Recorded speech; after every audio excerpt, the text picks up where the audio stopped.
ora tātou e te wānau, taruna ki nui e mika tūnei kia piki te ora ki runga i a tātou i tēnei mate nui. Pāhake Packs, a team, last day in the office, so we thought we really wanted to support our Pāhake, so we bring a few packs together with a few essentials, just really reaching out to our wānau. Kia kahe wama, follow the rules and let's keep ourselves safe. Kia ora tātou.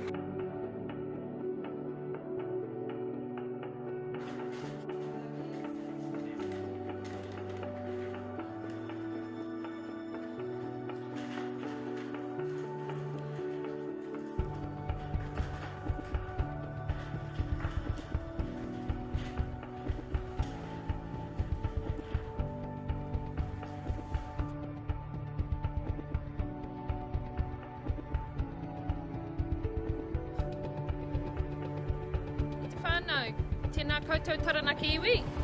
This is Puna and Angie. We're starting our hikoi to deliver our Pāhake packs. And Angie, our first stop is the whānau. Auntie Dulcie, charred whānau. Ka pai. Ka pai. Awesome. Let's go.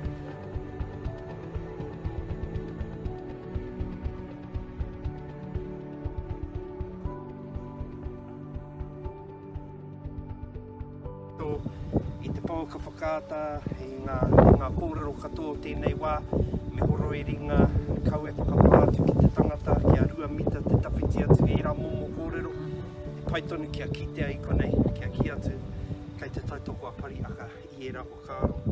Ia wharemata, ia kāwana? Ai, me te hauora. Me te hauora. Ko te kaupapa hauora. So, anora aroha mairua, te kaupapa o tēnei to'u, he to'u ki o mātou whānau, ki te ao katoa? Ki te ao katoa, he nui i ki te atu i te ituru i te rānei. Hara mai ai, nō reira, kāri te tino pai kia kuhu mai tērā hunga, hara mai ki te tiro i te kāinga i tēnei wā. Nō reira, i tēnei te taki te hauora o ngā kaumātua, me ngā whānau e māwiwi ana i tēnei wā.